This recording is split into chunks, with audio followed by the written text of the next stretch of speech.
Olá, de novo. Depois de muito tempo, eu vim trazer a última parte daquela saga que eu estava fazendo a leitura, a saga Encantadas. E eu vou tentar ser o mais breve possível, né? Que eu enrolo demais para falar. O terceiro livro se chama Poder, tá aqui a capa dele. Mais uma vez, uma moça para representar a personagem principal que vai ser falada no conto. Não é tão exatamente igual, né? Mas é a mais parecida dentre as três que eu apresentei. Bom, como eu tinha falado antes, essa saga você pode ler independente de ordem. Então, esse conto do livro Poder, ele se passa antes da história de Feitiço, antes da história de Veneno, mas independente do jeito que você leia, você vai acabar entendendo a história. Vou me ajeitar aqui um pouquinho. Tá. Na última leitura a gente tinha visto que apareceu um cara com um fuso nas costas, tinha aparecido lá no reino, e o príncipe ficou todo apreensivo, porque ele conhecia, ele tinha feito uma promessa para aquele cara e ele não sabia que o cara ia lá reivindicar a promessa, né? Enfim. Aqui a gente vai conhecer um pouco do passado do príncipe, como que ele se meteu nessa confusão e tudo mais. Logo no começo nos primeiros capítulos do livro Poder, a gente percebe que o caçador está sonhando com uma moça ruiva, e o pai dele diz, né, quando você sonha muito com uma mulher, quer dizer que essa é a mulher destinada para você. E a gente sabe que a moça ruiva que ele sonhava era a Cinderela, da outra história, que era uma moça ruiva.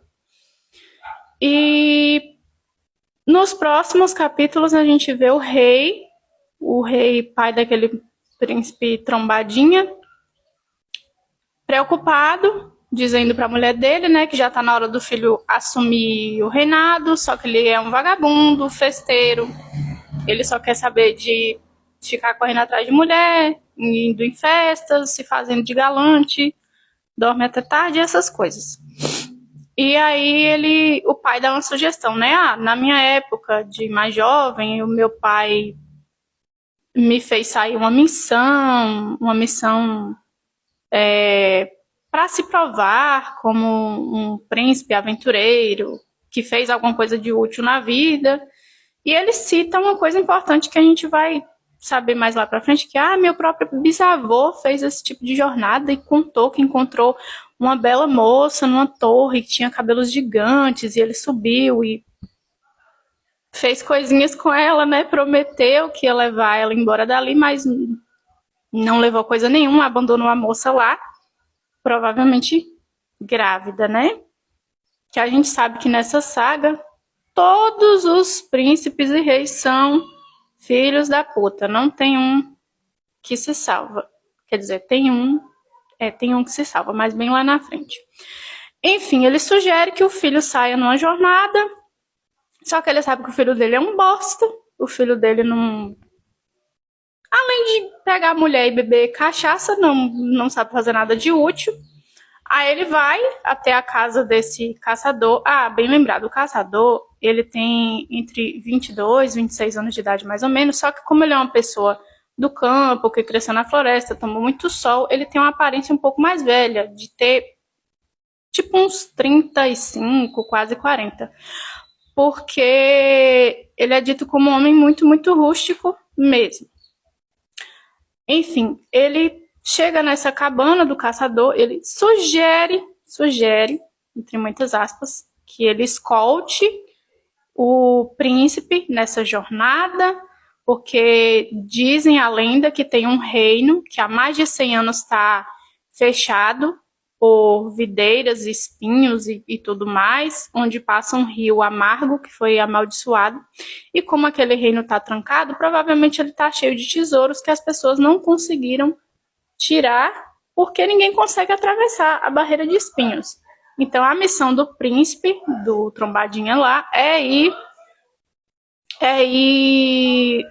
tentar entrar nesse reino e buscar o que ele conseguir de lá de dentro e talvez até reivindicar as terras. Só que como ele não se garante sozinho, é um menino de castelo, não sabe nem praticamente fazer nada só, ele precisa de uma pessoa por trás, que seria o caçador, né? Então o rei, carro passando, então o rei coloca, olha, você vai escoltar meu filho, você vai ajudar ele nas sombras, mas o crédito vai ser tudo dele. Então, qualquer coisa que acontecer de vantajoso, o crédito vai ficar pro meu filho. Estamos combinados. O caçador ia fazer o quê, né? O rei, ele não ia falar não pro rei. Então, segue jornada. Ao longo da jornada, a gente percebe que o caçador e o príncipe têm idades próximas, mas eles vêm de criações diferentes, né? Óbvio.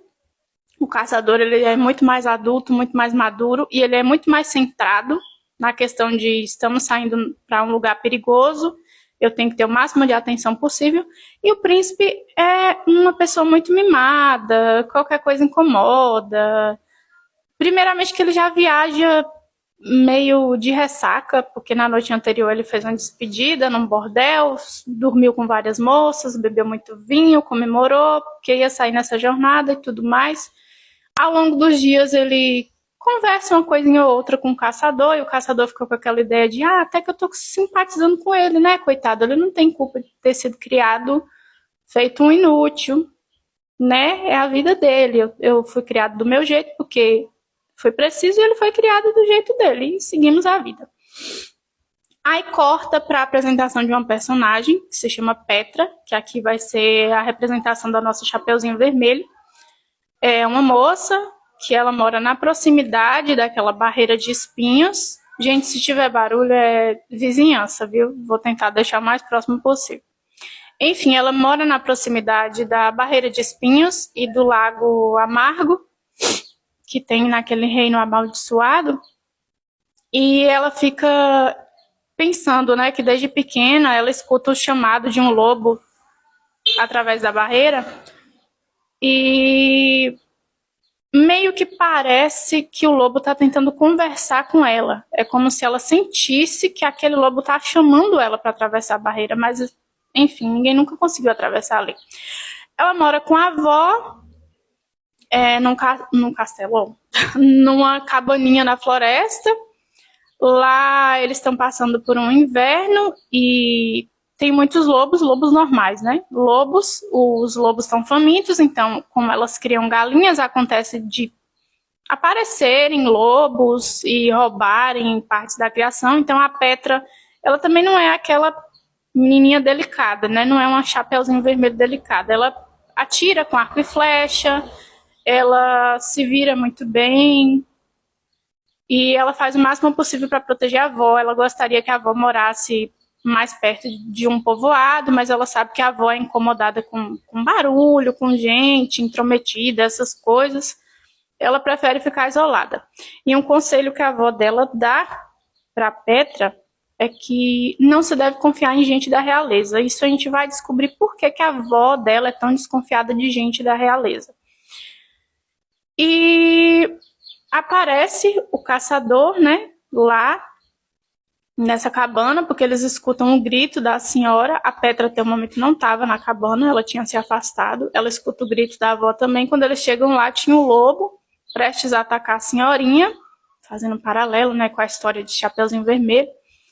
O príncipe tenta tirar a espada para defender, mas, de novo, inútil, porque a cabana é minúscula. O caçador até fala que ele teve que se abaixar, porque senão ia perder a orelha, porque o cara só puxou a espada, assim, fez um gesto tentando ser galante, mas não deu em nada. E a Petra acerta o lobo com uma flechada. Ela se sente mal, porque ela não queria matar o animal, né? Mas ou era o animal ou era a vida da avó dela.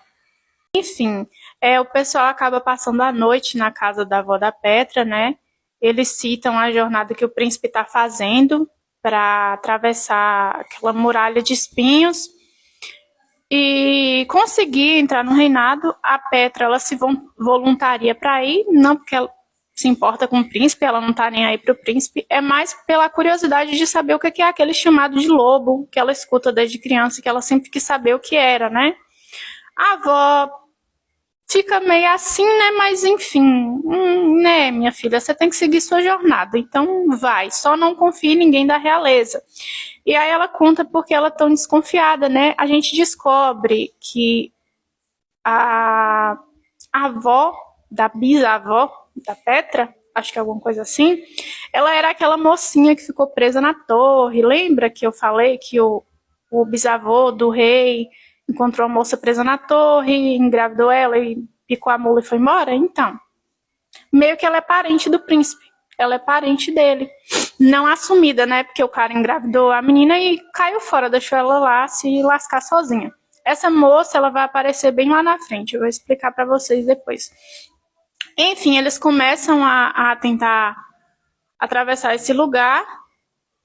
É muito difícil de passar, porque os espinhos meio que, quando você corta, eles brotam de novo. Então tem que ser muito rápido, você já vai cortando e atravessando. E à medida que você vai atravessando, o caminho atrás de você vai se fechando sozinho. Então não tem muito por onde voltar. Foi muita dificuldade para eles conseguirem atravessar. Mas eles conseguiram entrar no reino, né? E eles perceberam uma coisa muito estranha: aquele reino inteiro estava dormindo. Todo mundo dormiu de uma hora para outra. E é uma coisa tão mágica, dá para perceber que é um encantamento tão forte, que teve gente que estava trabalhando, né, em fornalha, assando pão, provavelmente, e caiu em cima da chapa, daquelas chapas de ferro que a gente vê em fogão a lenha. Tanto que eles falam que a chapa já esfriou, né? Porque se passou mais de 100 anos, mas dá pra ver que o rosto da pessoa ficou deformado, provavelmente porque ela caiu em cima da chapa e fritou a carne do rosto. Então, coitada da pessoa, né? Dormiu dessa forma. Eles vão andando ao longo do reino e eles percebem que tem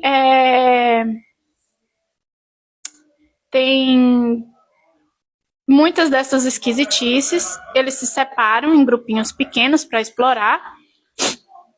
O povo conversando. Eles separam em grupinhos pequenos para explorar. Aí o caçador, ele acha uma cabana com uma véia lá, uma bruxa esfaqueada. Essa não conseguiu dormir, né? Morreu antes do encantamento. Então só tá a caveira lá com um punhal no peito. E perto dela tem os sapatinhos de cristal, que são os que ele carregou na bolsa no livro anterior. Então ele enfia dentro da bolsa, né, que ele não é bobo nem nada, ele sabia que se ele mostrasse para o príncipe ia ter que entregar para ele, então ele surrupia, guarda lá para ele. A Petra, ela vê um rapaz meio esfarrapado, ela meio que vai atrás dele. Depois o caçador também encontra um outro homem, que é o Homem do Fuso, e tem toda uma confusão. O cara fala que não era para eles estarem ali, que era para eles irem embora e tudo mais. E o príncipe é teimoso, ele quer explorar, quer saber o que aconteceu. E ele entra no castelo, que ele não obedece ninguém, idiota, entra no castelo, o caçador é obrigado a ir atrás, a Petra também vai. Eles estão achando tudo muito estranho, porque aquele lugar tá muito esquisito. Enfim, ele sobe na torre mais alta. Chegando lá, ele encontra... Olha a moto. Chegando lá, ele encontra uma moça esplendorosamente linda, perfeita, maravilhosa, que é a mocinha da capa. Aí ele descreve, né, ela com toda a sua beleza e tudo mais. Uma coisa curiosa é que ela tem o cabelo completamente negro e ela tem duas mechinhas aqui que são albinas. Só essas duas mechinhas, o resto do cabelo é completamente negro. E ela tá dormindo e dá pra ver que da ponta do dedo dela estão caindo gotinhas de sangue. Já se formou uma poça gigantesca de sangue. E dá pra perceber, né, que ela tá prestes a morrer, que ela tá muito pálida. E é como se ao longo desses 100 anos fossem caindo de gotinhas em gotinhas até esvaziar o corpo inteiro dela. O caçador, ele tem a ideia de pegar um pedacinho de pano, enrolar o dedo da menina para estancar. E o desgraçado do príncipe, como ele quer levar vantagem em tudo, ele foi lá e meteu o beijão na boca da mulher, quase morta lá. Aí a mulher acorda, né? Na hora que ela acorda, o reino inteiro acorda. E o príncipe tá tão hipnotizado com a beleza dela, porque eu nunca vi um cara ser tão escravoceta na minha vida que nesse homem, que ele só chega e fala, eu te salvei. A mesma coisa que ele fez lá com Branca de Neve. Eu te salvei, e meu beijo já acordou, e ela é angelical e linda e perfeita. Ela, meu Deus, você me salvou, e que maravilha, e agradece, toda apaixonada. E os conselheiros do reinado, eles entram no quarto, eles fazem aquela cara de poucos amigos. Só que o príncipe não percebe porque ele é um burro, mas a Petra e o caçador, eles percebem que tem alguma coisa estranha acontecendo ali. O pessoal não tá feliz porque aquela moça acordou. Mas eles fingem, né? Nossa, majestade acordou. O nome da menina é Bela. Vossa Majestade acordou, vamos fazer um baile em sua homenagem, toda aquela coisa. Aí é feito o tal do baile, né? E o pessoal comemora e tudo mais, o príncipe todo encantado com ela e tal. O caçador dá seus pulinhos ali também, namora com algumas serviçais para poder pegar informação. E uma das serviçais que ele dorme, ela fala, olha, a princesa, ela não é bem o que ela é. Ela tem uma irmã gêmea que é maligna. A irmã gêmea é idêntica a ela. A diferença é que a irmã gêmea tem um cabelo completamente albino com 2 mechas pretas, ou seja, a inversão de cores, né?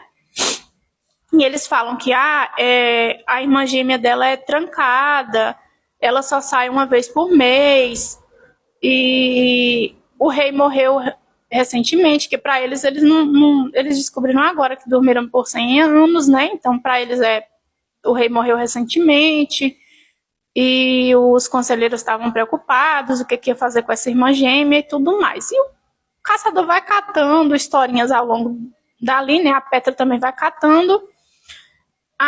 Voltando lá para a parte da Petra. Esse rapaz que ela encontra, o esfarrapado, que ela encontra nas andanças dela explorando a rua, ele tem um segredo, ele meio que não conta para ela, mas a gente desconfia mais ou menos aonde que isso vai dar, né? E o moço do fuso, a gente descobre que ele é o tio da Bela. O nome dele é Rumpelstiltskin. Esse nome é muito ruim de falar, mas ele vem do conto de Rumpelstiltskin, que era um duende. Enfim, depois vocês procurem aí, porque senão vai embolar as histórias. E ele tá tomando conta da Bela no momento. E ele é uma das pessoas que ficam muito chateadas porque a menina acorda. Aí o que acontece? Em um belo momento, o príncipe está lá andando pelo castelo com a Bela e ele percebe que o cabelo dela tá mudando de cor. Tá virando branco, com mechinhas pretas, e ele fica meio confuso. E ela se ausenta, né, por um momento. Um dos ministros fala, não, a princesa vai ter que se ausentar, a gente vai ter que levar ela, porque ela tá muito cansada, inventa uma lorota lá, o príncipe fica desconfiado, mas ele é burro, né, como sempre. E nisso aí começa a cair uma tempestade muito forte na região, e o pessoal fica com aquela cara de, meu Deus, quando vem tempestade a gente sabe que tá vindo aí a outra irmã, a irmã gêmea maligna. Bom, a partir daqui, através do caçador e da Petra, ó a moto passando, a gente descobre um pouco da história de como a Bela nasceu, né? A gente volta muitos anos atrás, na história do pai e da mãe dela. Há mais de 100 anos atrás, esse reino onde ela vive era muito próspero, porque está perto de um lago sagrado, né? Que é esse lago de águas amargas, que antigamente não era amargo, era um lago cristalino e maravilhoso. E esse príncipe, ele acabou se apaixonando por uma ninfa das águas. Aqui a gente vê uma conexão um pouco de Rei Arthur, um pouco de Pequena Sereia, enfim. E a ninfa das águas também se apaixona por ele. Ela escolhe abandonar o mundo onde ela vive para poder viver no mundo mortal junto com ele, viver esse grande amor. Só que o povo do reino dela, né, do reino das águas, eles alertam que a vida dela vai ser amaldiçoada, porque não tem como você tirar uma ninfa das águas, uma criatura tão poderosa do habitat dela, sem sofrer uma consequência. Mas por amor, né, ela escolheu abandonar e ir viver com ele. Até então, tudo maravilhoso. É descrito que toda ninfa das águas tem uma beleza esplendorosa, então o reino inteiro era apaixonado pela moça, achava ela maravilhosa por ser linda e por ser muito bondosa também. O príncipe já era muito bom, eles se casaram, viraram rei e rainha, e ela engravidou. O que acontece? Durante o parto, aconteceu uma tempestade, porque, como eu falei, essas ninfas têm poderes, então meio que, né, na hora do parto, por ser muito sofrida, ela acabou desencadeando uma tempestade terrível, que até alagou uma parte do reino. Nasceu a filha dela, que é a Bela, nasceu uma menininha de cabelos albinos com 2 mechas pretas. Só que a moça morreu, ela morreu na hora, a ninfa morreu na hora.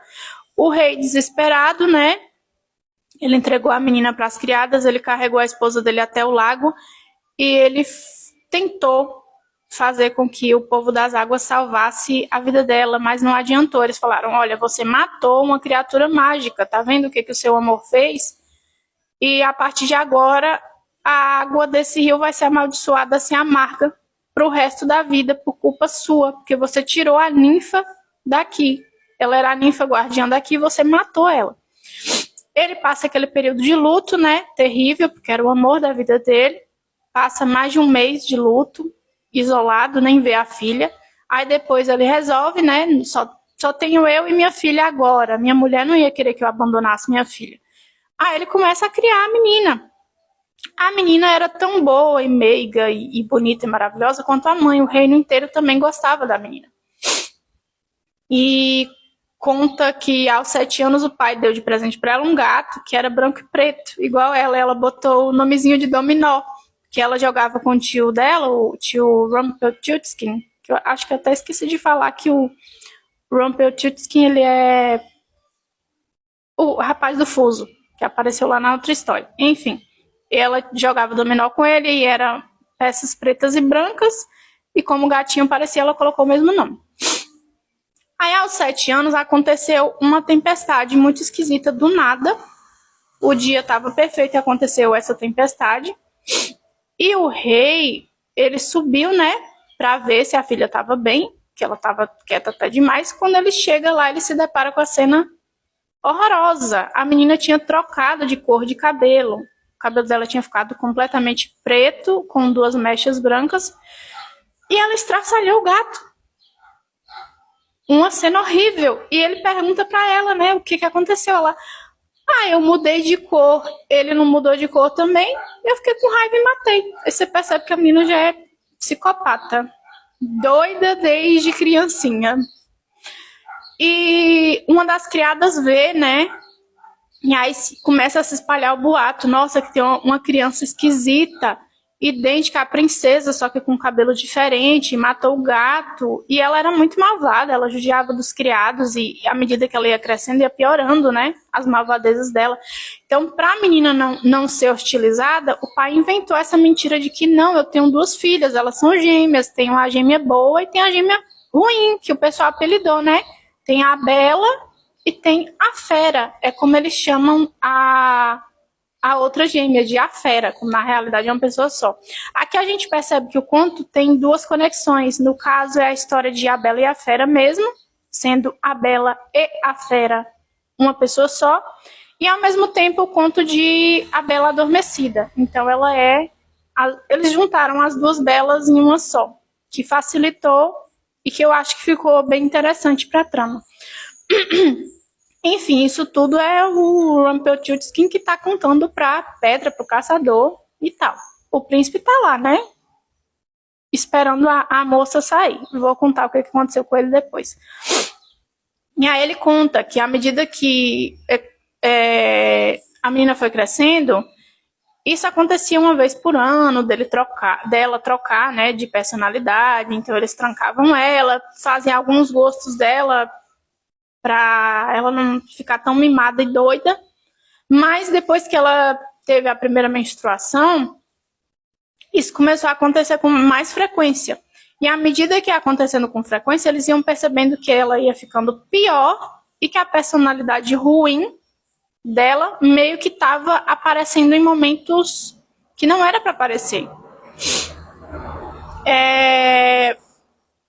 E o rei, por ser apaixonado pela filha, ele não acreditava que não, minha filha não é ruim assim, isso é só um castigo por eu ter tirado a minha esposa do lago, mas ela não é ruim. Ele achava que com boa criação e com amor a menina ia mudar com o tempo. Só que todo mundo via que não, né? Principalmente o tio.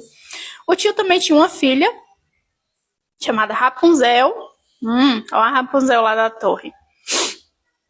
E ele combinou, né, com o irmão, com o rei, que era irmão dele, do Rumpelstiltskin. Ele combinou, olha, eu vou procurar uma bruxa, uma feiticeira, qualquer pessoa que possa me dar uma cura para sua filha, porque eu também tenho filha. Eu não quero que a minha sobrinha vire uma pessoa ruim, mas está uma situação insustentável, então vou procurar por isso e vou levar minha filha junto, porque ele não era besta, né, de deixar a filha dele lá junto com a doida da cabeça. Mas ele falou que ia levar a filha junto por levar, né? Porque eu não consigo ficar longe da minha filha. Ele levou. E até o momento, o pai ficou com a menina, né? Aí aconteceu um episódio complicado. A menina, a Bela, como Bela mesmo, não era a fera, ela estava como Bela. Ela resolveu, vou fazer uma torta de maçã aqui pro meu pai, beleza. Tá ela fazendo a torta e do nada ela entra em transe, como se outra pessoa estivesse controlando o corpo dela. E ela pega veneno e coloca na torta.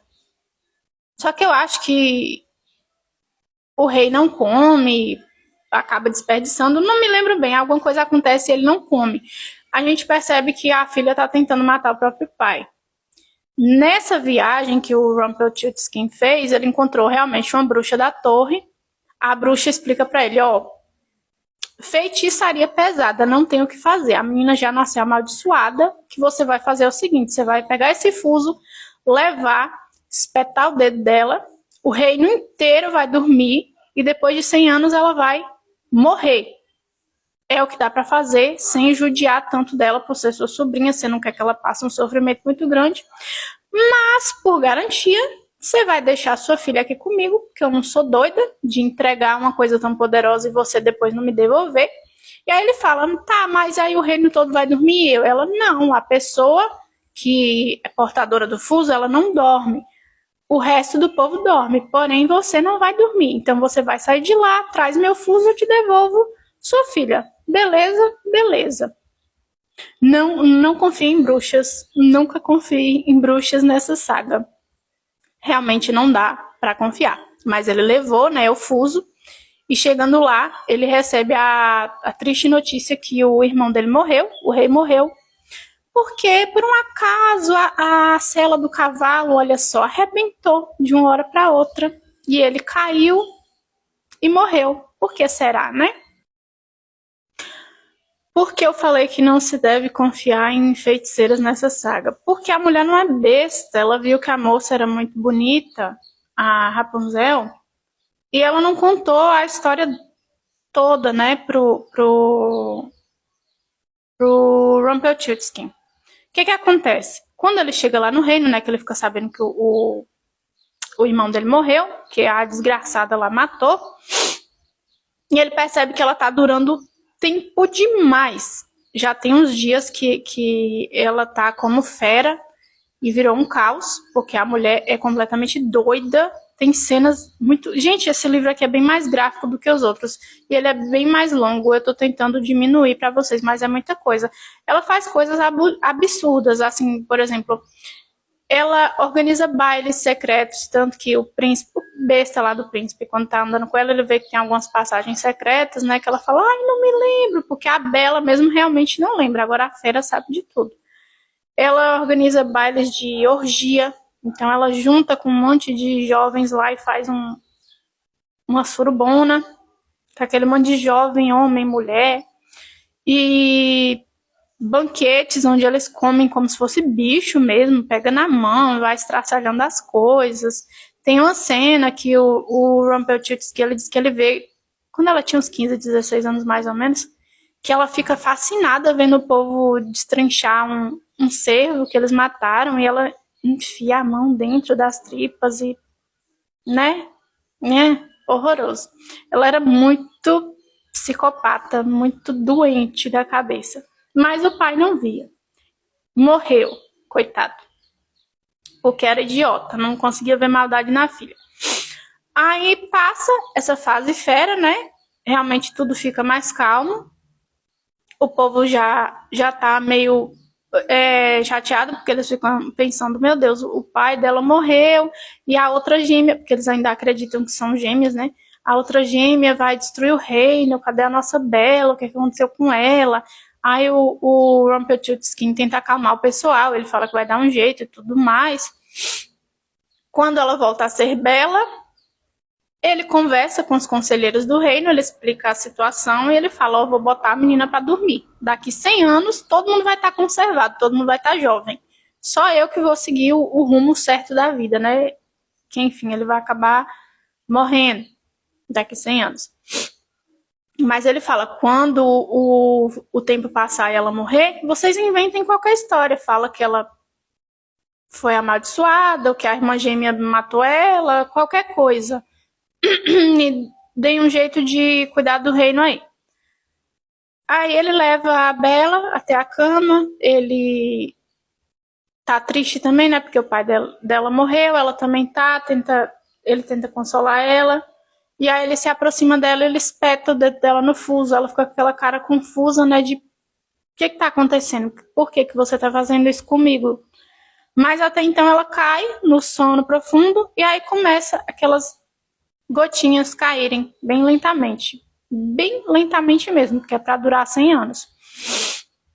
Aí, qual é a pegadinha? A bruxa não falou que ia brotar uma muralha de espinhos que não ia deixar ele passar do lugar. O lugar ia se tornar impenetrável, tanto para quem está lá dentro não poder sair e para quem está de fora não poder entrar. Então, ferrou. Ele não vai poder resgatar a filha dele. A revolta dele é essa. Nesse meio tempo, ele encontrou um rapaz esfarrapado, né? Que eu não vou me lembrar o nome dele, infelizmente. Que é o rapaz que a Petra vê lá. E aí ele fala, ficamos só nós dois.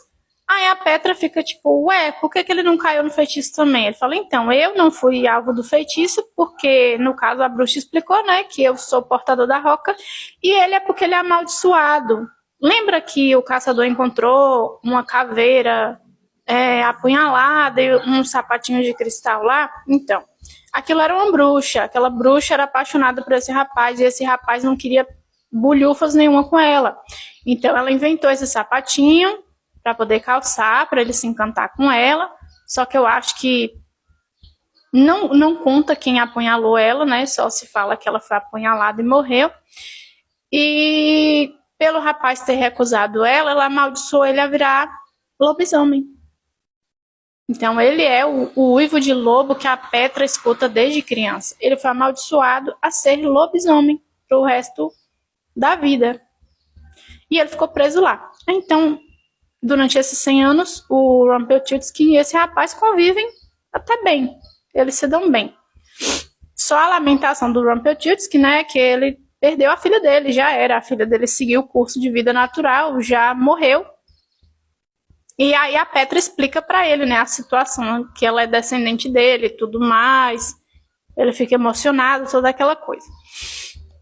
Nesse meio tempo, o nosso querido príncipe está lá com a fera, que ele não sabe até então que é a fera. Ninguém contou para ele, ele está lá perdido na vida. A mulher chega toda diferente, com uma postura toda diferente, toda sensual. E ela não é burra. É como se essa personalidade dela, meio fragmentada, ela enxerga tudo que está acontecendo com a Bella, mas a Bella não enxerga quando ela está transformada em fera. Então ela sabe quem é o príncipe, ela sabe que o príncipe salvou ela sabe que o tio espetou o dedo dela para enfeitiçar ela. E começa a tempestade e ela fala que vai organizar um baile secreto. Leva o príncipe para essas masmorras lá embaixo. E ele ficou horrorizado, porque é aquela história, mesma história com a Branca de Neve. Ele achava que a princesa era a pureza e a ingenuidade em pessoa. E a mulher faz umas coisas assim que eu não vou poder falar, né? Mas imagine um X-vidros bem violento, cabuloso, com vários homens e mulheres, e ele lá no meio como espectador, e ele foi amarrado, gente. E ao mesmo tempo chegam as mulheres e meio que abusam, né, dele. E ele foi drogado também, foi embebedado, ele tá vendo tudo muito embaralhado, mas dá pra ver que tá rolando uma orgia ali. E ele fica atordoado. Eu sei que depois que termina essa festa, ele consegue meio que sair lá se arrastando. Ele não quer ficar naquele lugar, aquele povo é doido, aquela gente é doida, essa menina é doida. Ele não quer mais casar com essa menina louca da cabeça, ele queria casar com a outra, com a boazinha ingênua. Essa aí não, essa aí é doente. E aí ele encontra com o Rumpelstiltskin, o Rumpelstiltskin fala, né? Eu não quero nem fazer mais nada, porque eu já perdi minha filha, eu não tenho mais filha. Pra que eu vou fazer isso de novo? Em que sentido eu vou fazer isso? Eu vou ficar presa aqui mais 100 anos, sozinha? E a Petra e o rapaz esfarrapado lá, que eu nunca lembro o nome, eles já estavam bem apaixonados. Então ela vai e fala, eu assumo seu lugar. Eu fico confuso, eu espeto o dedo dela, eu fico aqui durante 100 anos, eu vou ficar com fulano, eu resolvi ficar aqui com ele. A gente fica responsável por não deixar nenhum idiota estancar o sangue da menina, para fazer ela realmente morrer. Daqui a 100 anos a gente vai sair, daqui até lá a gente arruma uma cura para a licantropia lá do rapaz, para ele não se transformar em lobo. E durante esses 100 anos a gente vai viver junto e felizes e tudo mais. E era o que minha avó queria também, ela mandou eu seguir minha jornada e tudo mais. Só que o Rumpelstiltskin fala, não tem por que eu ajudar vocês. Eu não tenho mais filha, eu perdi minha filha, eu perdi a razão da minha vida. E o príncipe, ele tá tão alucinado. Esse menino é muito inconsequente, gente, pelo amor de Deus. Ele tá tão alucinado que ele foi drogado e abusado sexualmente e tudo mais, que ele chega e fala, não, eu te dou meu primeiro filho. Como assim? Não, eu vou casar, porque saindo daqui eu vou ser obrigada a casar mesmo. Eu te dou meu primeiro filho. Eu prometo que quando eu ter um filho, você pode ir lá buscar, que ele vai ser seu. Que é por isso que a gente vê ele lá no labirinto, né? Ele soube que o príncipe casou e ele tá indo reivindicar o primeiro filho, que é o paralelo com a história de Rumpelstiltskin, né? Pra quem não conhece, o Rumpelstiltskin é um duende que ensinou uma moça a tecer fio em ouro e ela prometeu o primeiro filho e aí ele vai atrás, enfim. Aí o doido promete isso pro cara e o Rumpelstiltskin fala, vou ajudar vocês, né? Vamos destruir a fera de uma vez por todas. Enfim. A Petra, ela aceita essa missão, né? De ficar no lugar do Rumpelstiltskin e furar o dedo da princesa com o fuso. O Rumpelstiltskin também aceita a promessa doida lá do príncipe. E o pessoal até alerta ele, cara, como é que você promete seu filho? É seu filho. Você tá prometendo seu filho, o herdeiro do reino, pra uma pessoa que você nunca viu na vida. Ele não quer nem saber, eu só quero sair desse lugar. A gente tem que lembrar, né, que ele foi idiota, mas, né, gente, ele foi violentado, ele foi drogado, embebedaram ele, fizeram coisas muito esquisitas, que eu não vou poder descrever, claro, com ele. E ele tá naquela coisa de eu quero ir embora, eu não suporto mais esse lugar. E, enfim, eles sobem na torre, acontece uma brigalhada lá, não me lembro bem com quem, mas eles brigam, o príncipe fica machucado, o caçador também fica meio machucado. E a Petra fala, olha, vocês têm tantos minutos para chegar no final e atravessar. Porque na hora que a menina espetar o dedo, a gente sabe que aquela muralha de espinhos que caiu, né, quando ela acordou, ela vai brotar de novo. E o que tiver no meio, ela vai levar. Porque a gente sabe que a muralha é mágica, ela brota, corta, brota. Então, se eles estiverem no meio da travessia, os espinhos vão destruir eles. Aí ela dá tantos minutos para eles saírem de lá, quase que eles não conseguem sair, eles acabam ainda se machucando bastante na muralha, que é por isso que a gente vê o caçador cansado, esfolado, aparecendo lá no reino na outra saga, e o príncipe também todo ferrado, todo lascado, todo machucado por conta disso. A Petra espeta o dedo da menina, a menina dorme, ela fica lá mais um rapaz, né? Ela só pede para avisarem para a avó dela e tal. E eles vão viver o amor deles lá, né? Esperar os 100 anos se passarem. Enquanto isso, 100 anos vivendo com uma pessoa, muito tempo, né, gente? Ainda mantendo a aparência jovem e belíssima, melhor ainda. O caçador sai do reino junto com o Rumpelstiltskin, junto com o príncipe. E fica aquela promessa, né? O Rumpelstiltskin ainda lembra o príncipe, ele, ó, eu vou cobrar. Você prometeu, eu vou cobrar. Não importa quantos anos passem, mas eu vou cobrar. E o príncipe foi, de boa.